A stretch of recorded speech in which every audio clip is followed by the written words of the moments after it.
Welcome. This is a quick demonstration to show how to install LDAP onto CentOS 6. And I'll be using OpenLDAP for this. So let's get started. So first I'll fire up the installation.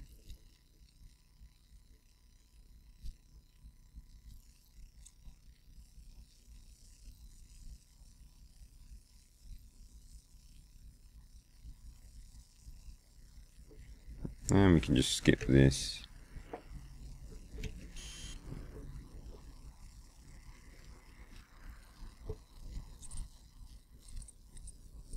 Okay, so now just going through the usual CentOS installation. If you've used it before, you just basically go through and just do the usual. There's nothing special that you need to select. For this, I'll just call it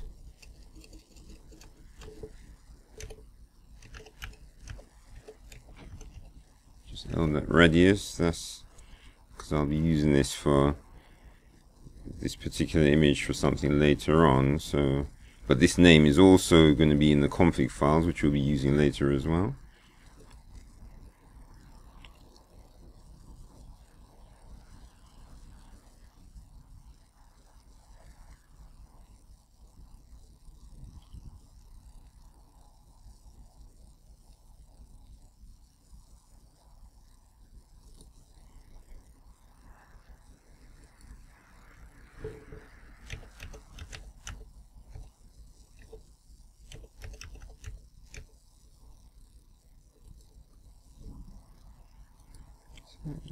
Okay.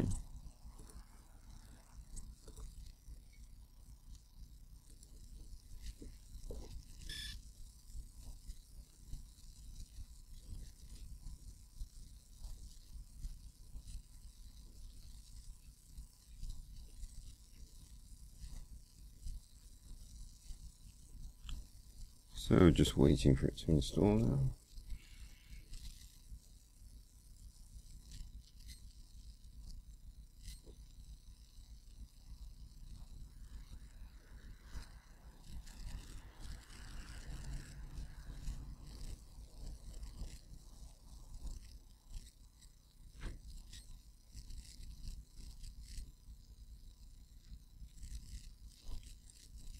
I mean, if you want, you could skip through this part to the reboot, because nothing much is going to happen here, except for me just basically waiting for it to finish.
Okay.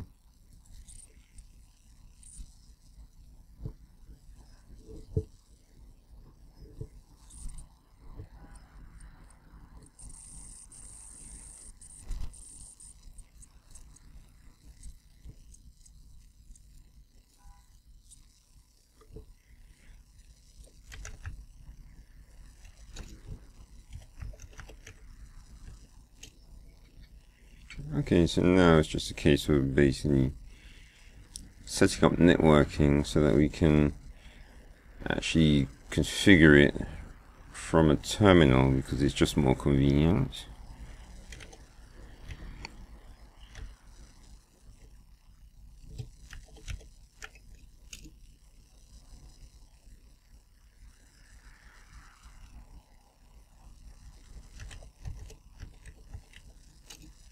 so we make a note of the IP address, and that's where we'll be connecting to it on.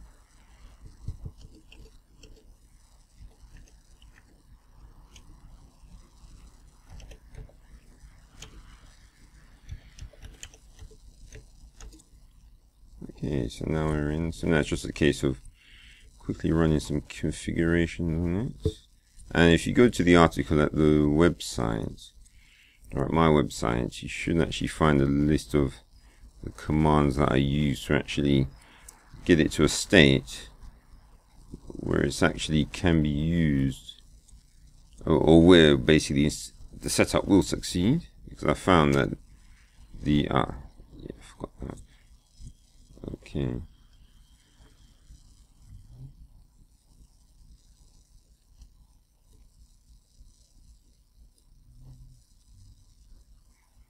It looks like I got this slightly in the wrong order, but there you go.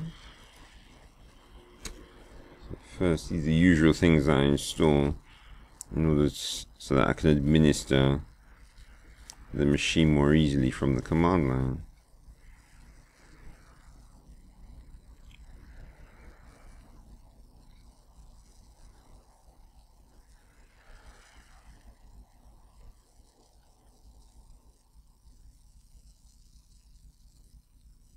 Okay, so those are on. So now we just edit the host file just so that we have the name of the server in there.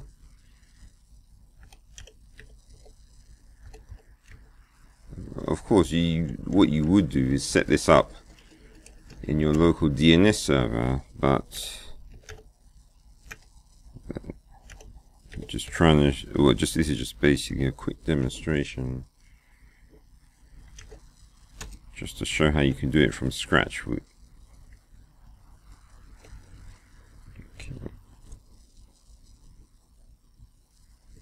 So now I just want to give it a permanent static IP address.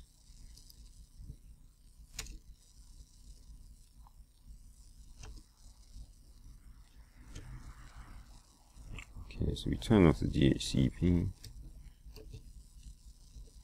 and then just basically give it an address which is on whatever network. Oh, that's on your local network.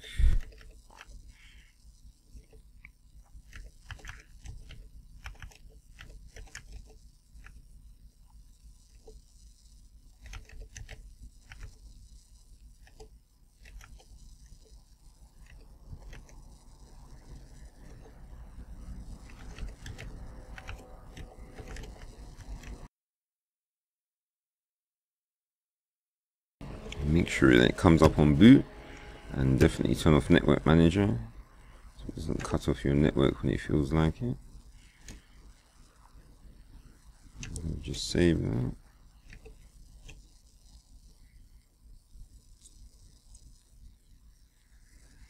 And also, you'll find if you don't turn off IPv6 that you have a problem connecting to Apache.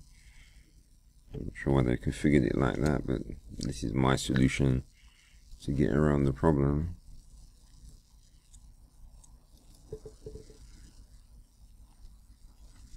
So basically it just disables the IPv6 so that Apache will actually attach to the IPv4 address. And also you just have to make sure SSH doesn't get difficult once this IPv6 is disabled.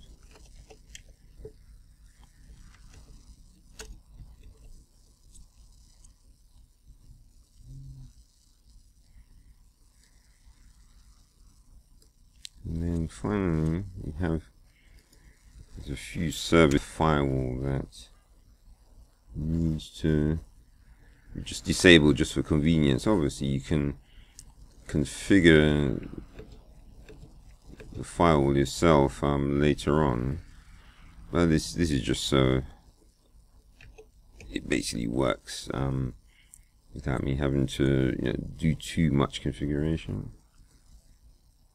So we give it a quick reboot.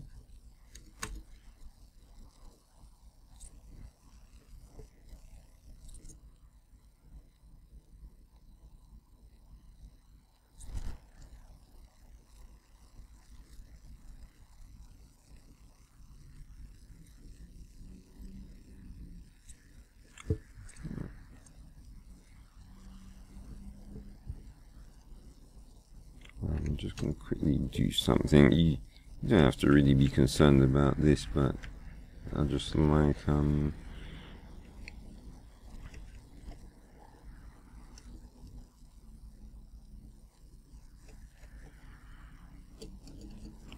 to do certain customizations.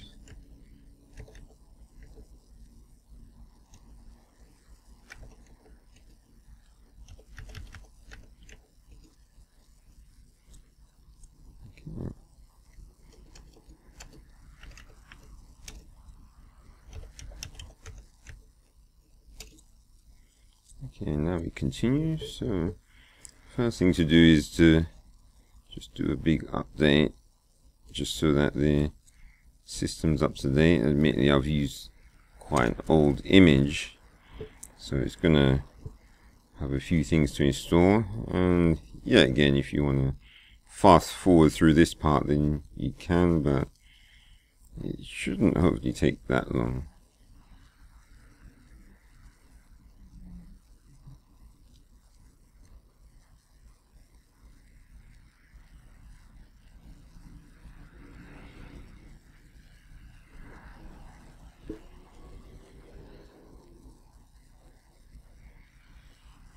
But it looks like the internet has just decided to go down. How wonderful.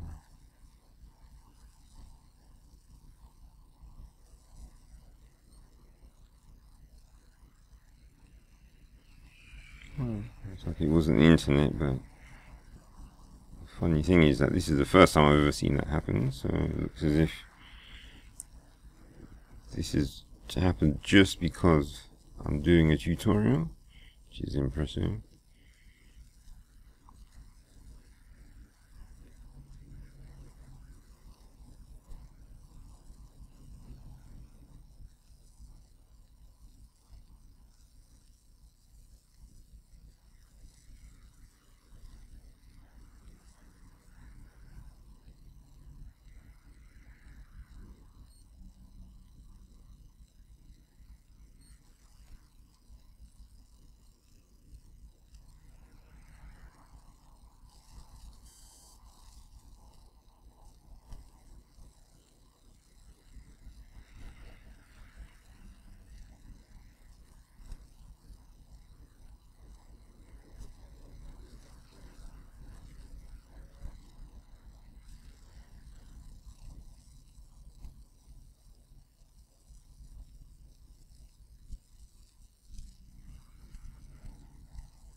Okay, and that's it. So that's finally installed.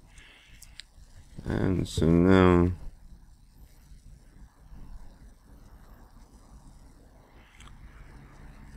we're ready to install the OpenLDAP. So I'll do the first part of it, and then might as well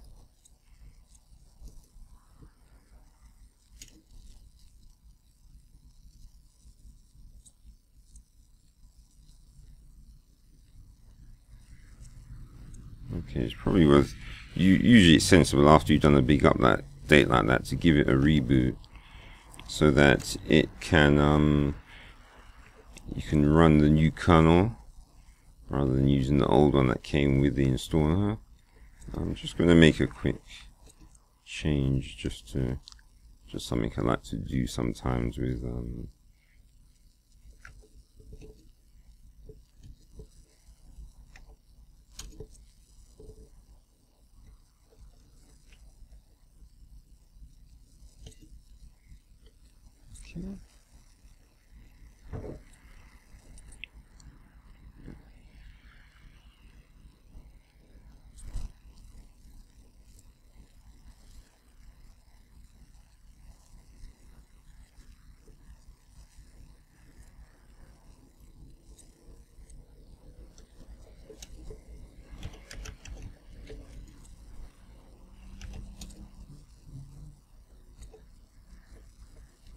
Okay, just a quick change.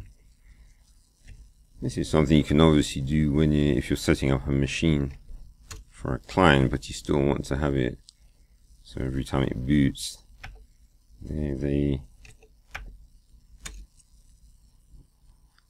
or if someone else comes in, they reboot and they can see obviously your company's name. But anyway, let's continue. So now we're installing OpenLDAP. The rest of this should go by a lot quicker now.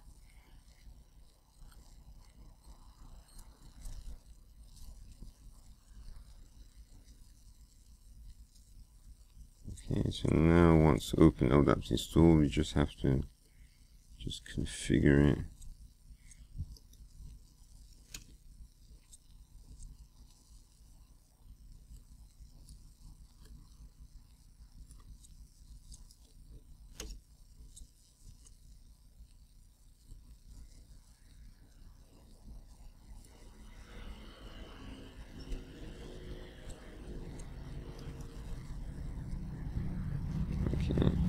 So now we're at the stage where we have to supply a password. This is basically the root password for the LDAP.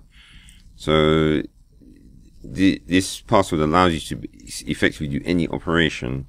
You're allowed to do any operation with it. So this is the most important password. Obviously you want to make sure it's secure, but I'm just going to use a simple one, simply just so that I can get through this quickly and don't have the inconvenience of forgetting it right in the middle of the tutorial. So now that hash there, that's the only time it will appear, so it's not actually saved anywhere. So what we now have to do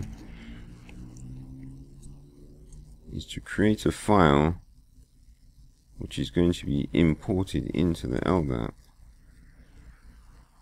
So basically this file is now an empty file has just been created, and what you have to do is the text, I've put it in, it's in between the dashes, so it's all of the text which is in the dashes you put there except for the password. And to get the password, the terminal you're using, you should be able to scroll up and then get a copy of it, or of course you could copy it to a text file and then just paste it in. But basically once you have that, you just save it. And so now we have to use that file to import the password into the LDAP service.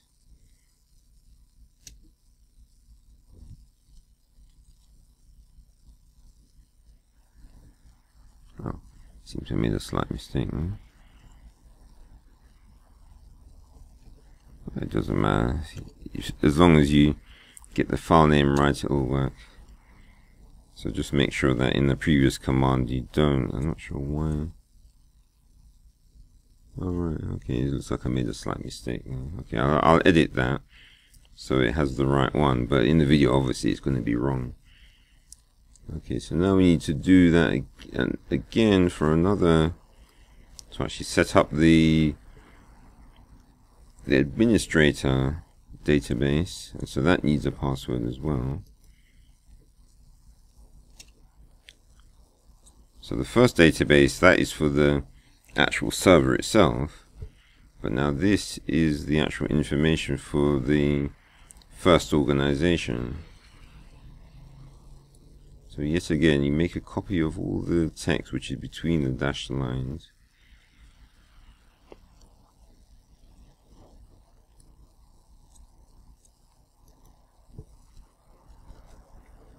And again, we need to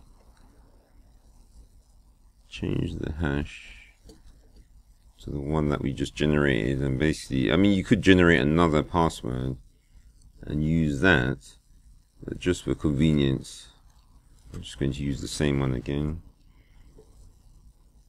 And so what that means is that you notice it says manager at the top line. It's got CN is manager and DC is LDAP radius. So manager, that is actually the username that you have to use for this password. Okay, so we save that. Hopefully this time the text is, yeah, it looks like it's working. So now we import that into the LDAP server, and so that should be it. So now we finally get to the part where we have to install the Fusion directory. So the first thing we have to do is to get their key so that we can put the so what I'm going to do is I'm just going to, just to speed things up, because you can just select all of them because it's just normal text and each command will just run in a row.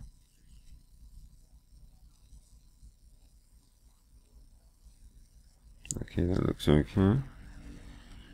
So now we just have to add the repository information for Fusion directory. So yet again, it's the text in between the dashed lines. So if you add that to the repository file,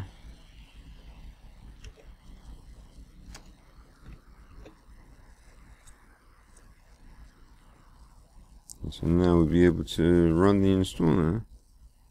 So it's best to do these one at a time, just so that in case a problem happens.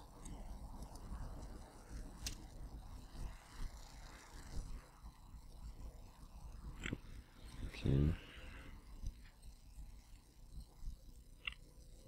Don't worry, this one's quick, so you shouldn't have to fast forward.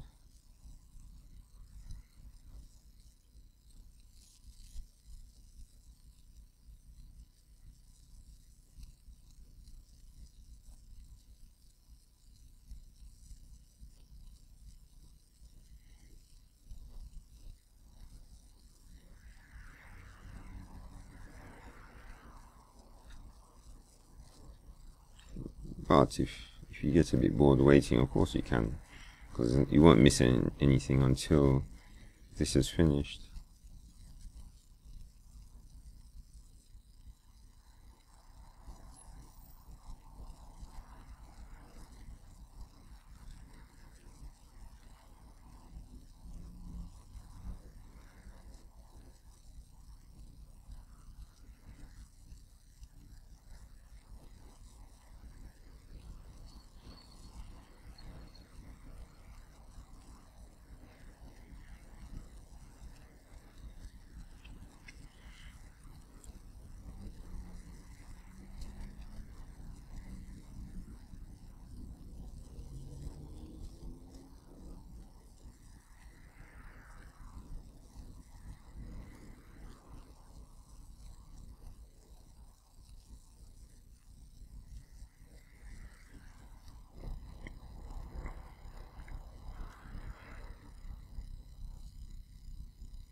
Okay. So now we just have to install the schema. This is the information that actually goes into the LDAP, so that the various attributes in the Fusion directory that the application adds, that information can be added to them.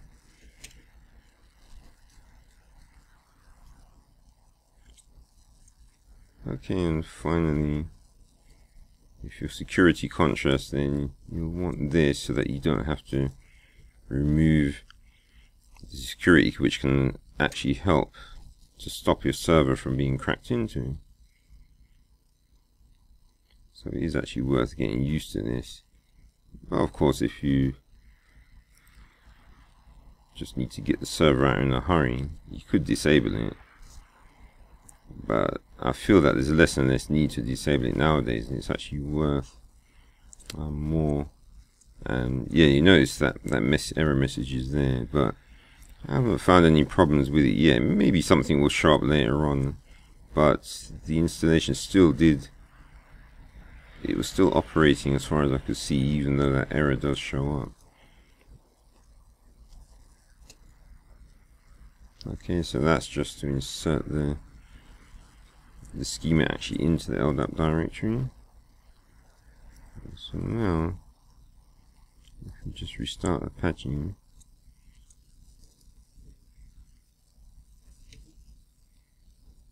and that's it. So that's just so that the new PHP can be reloaded. And there's just one little edit I just need to make to the PHP file, because it'll come up with a message later on.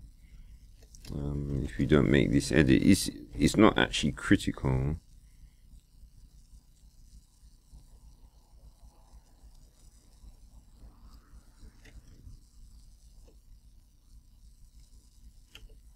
But it's just if you want to have it so that the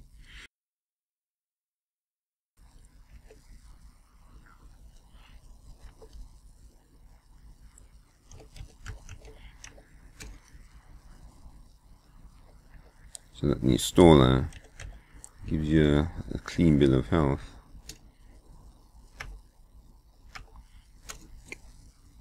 Okay, so now basically it will be available. The actual Fusion directory itself will now be available at the IP address that you set for the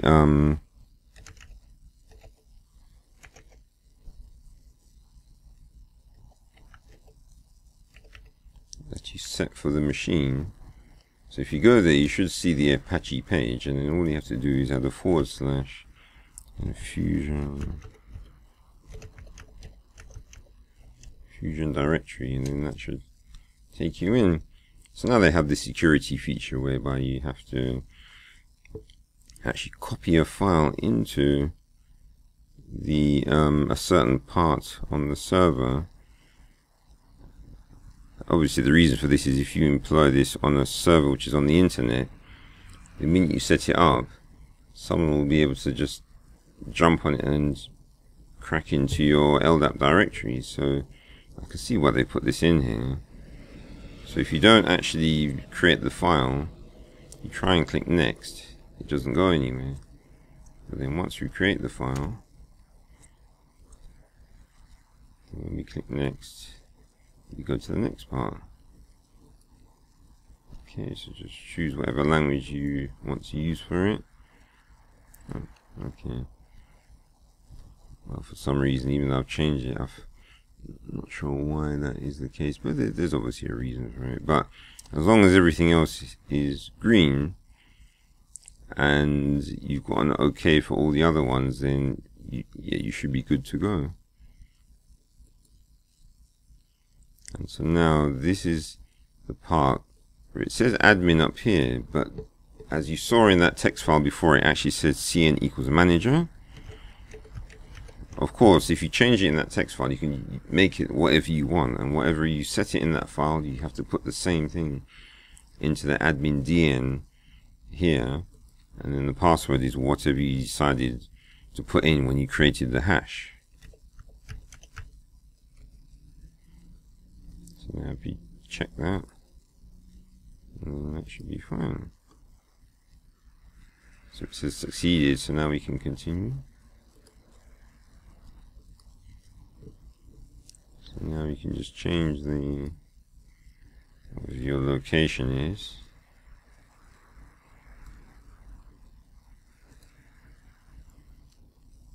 And as you can see here, you can even put certain sort of restrictions on the password, but for now I'm just going to leave that.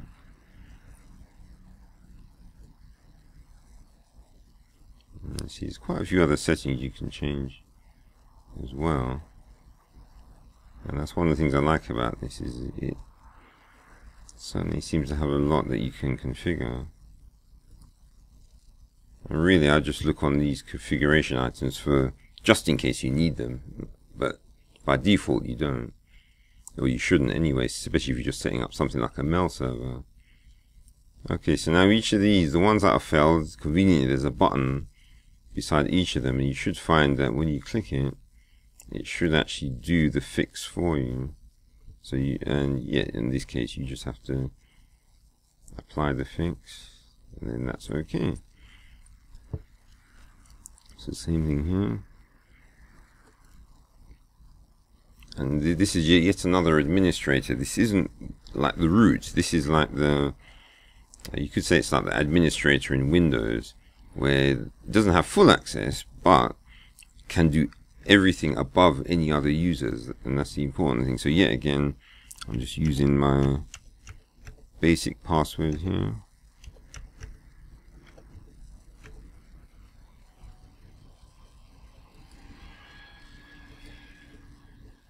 And then finally, just have to migrate the ACLs, and that should be good to go. So with everything green there, we can safely click next.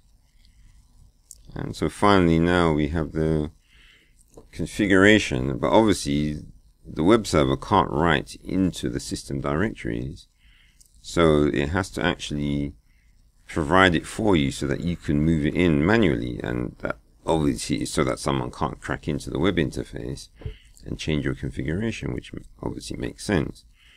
So now I'm going to save this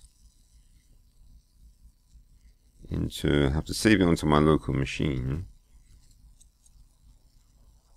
And now that I've saved that, I go to where the file is, and so now I have to copy that file back into the server.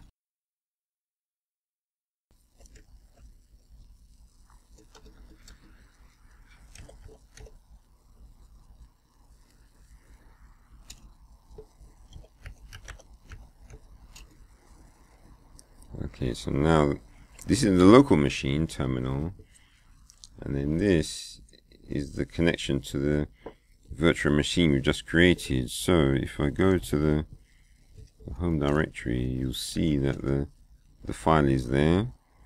So that's the fusion directory.conf. So what I have to do is now move that like it says.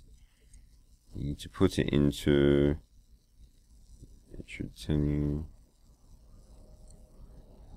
yeah, there we go, into etc. fusion directory. So we just do that like it says.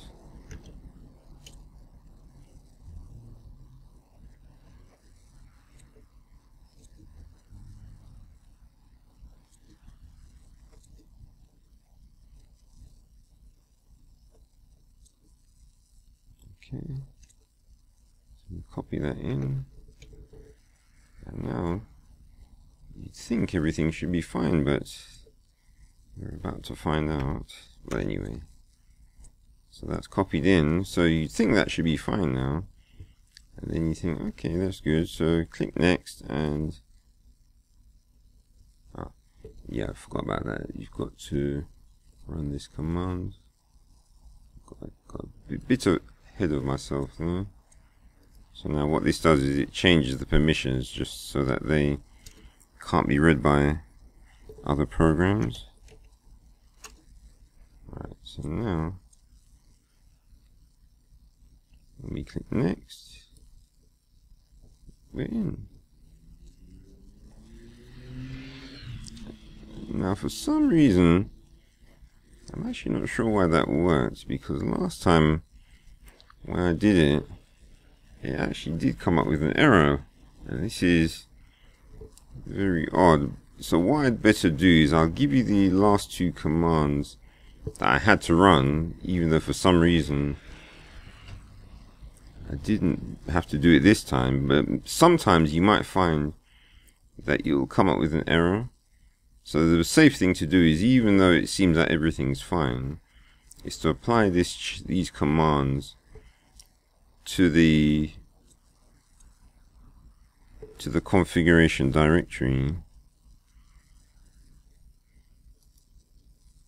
because basically the SE Linux is, because we've kept it running, and so what it'll do is it'll just make sure that the Apache can still access it, just in case a relabel happens and the file permissions get changed. So this is just a safe thing to do. So some of you might find that you will get an error at that point, and some won't. It'll be interesting to see why. So now we can log in to the directory using that last admin password that you were given, the one that actually was given in the web, the web interface. And then once you sign in there, you should be in. So now you can have a look around. There's actually quite a few plugins which haven't been installed, but just to be sure everything's okay, what you should do is go into user and just quickly make sure it actually lets you create a user.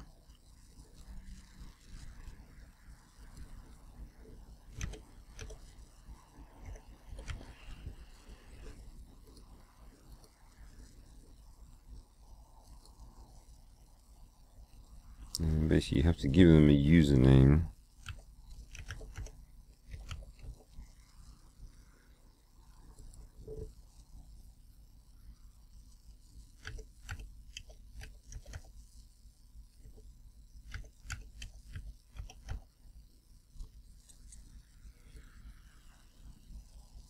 So anyway, that has a red sign.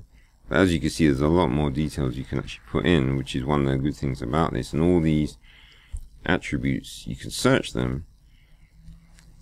So I know some people might say, oh, Active Directory is so wonderful, but as you can see, there is an alternative, and a very good one as well. So now we've added that user. So now, of course, you could have added the user and find out afterwards that it just doesn't work. So the best thing to do is to actually check that, and you can actually do that from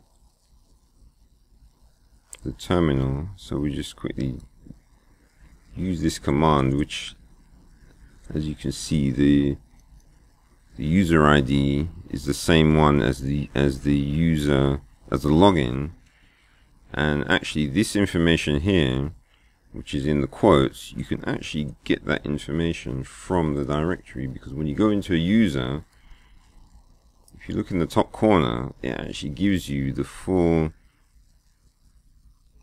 information for how this user would log into the directory, and that's quite convenient. So that's the same thing that's been added in here. And so what this does is it's asking basically to do a search in the directory, and that's the user we're putting in. So when you press return, it asks for the password. So this is the password I've just put in for that user, and there we go. So now we know that user is in the directory, and the directory can actually be queried. So that's basically the beginning, and there's more which I'll be doing with this particular setup, but this is just the initial one to show how the Fusion Directory web interface can be set up in order so that you can actually go and add users into the OpenLDAP. Okay, thank you for watching. If you want to see any more videos, then just subscribe, and I'll see if I can get some time to get some more up. Okay, thanks.